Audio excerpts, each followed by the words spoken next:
ఆర్థిక ఇబ్బందులు, తీవ్ర నష్టాలతో సతమతమవుతున్న సింగరేణి సంస్థ ప్రయోజనాలకు కేంద్ర మంత్రి కిషన్ రెడ్డి పెద్దపీట వేశారు. ప్రత్యేక చొరవతో సింగరేణికి చారిత్రక ప్రయోజనం చేకూరింది.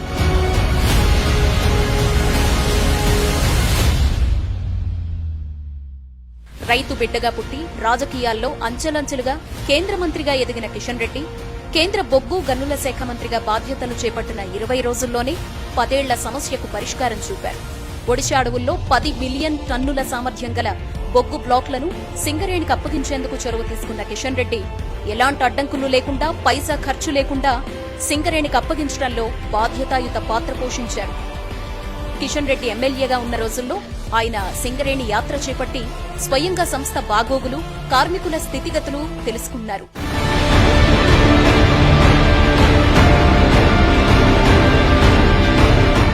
కార్మికుల క్షేమం కోరే సంస్థగా ఈ రాష్ట్రానికి మరింత మంచి పేరు తీసుకొచ్చేటువంటి సంస్థగా అందరము రాజకీయాలకు అతీతంగా దీన్ని తీర్చిదిద్దాలని ఆ యొక్క లక్ష్యంతో ఈ పర్యటనకు నేను వచ్చాను. సింగరేణి సంస్థ కోసం అసెంబ్లీలోనూ తన గళాన్ని వినిపించారు. రానున్న రోజుల్లో ఆర్థిక సంక్షోభంలో పడకుండా సింగరేణిని మనం కాపాడుకోవాలని నేను ఈ ద్వారా ప్రొనియోస్తాను అధ్యక్ష. సిఎస్ఆర్ కి సంబంధించినటువంటి డబ్బు కూడా సింగరేణియేతర ప్రాంతాలకు పోవద్దు. సింగరేణికి సంబంధించినటువంటి సిఎస్ఆర్ డబ్బును బయటికి తీసుకొస్తే అంతకంటే నేరము, అంతకంటే పాపం ఇంకొకటి ఉండదు.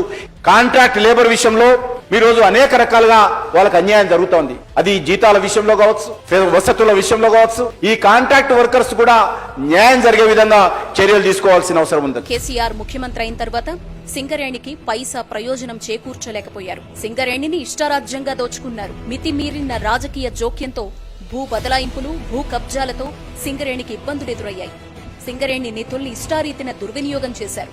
ప్రయోజనం కలిగించడం పక్కన పెడితే సింగరేణికి రాష్ట్ర ప్రభుత్వం చెల్లించాల్సిన బకాయిలు కోట్లకు కోట్లు పేరుకుపోయాయి. ఇప్పుడు అప్పుల ఊబిలో సతమతమవుతోంది. కార్మికులకు నెలవారీ జీతాలు చెల్లించలేని దయనీయ స్థితిలో ఉంది.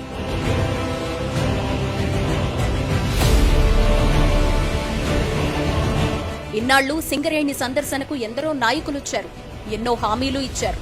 నిజాయితీగా ఇచ్చిన మాటను నిలబెట్టుకున్న నాయకుడిగా కేంద్ర బొగ్గు గనుల శాఖ మంత్రి కిషన్ రెడ్డి చరిత్రలో నిలిచిపోయారు.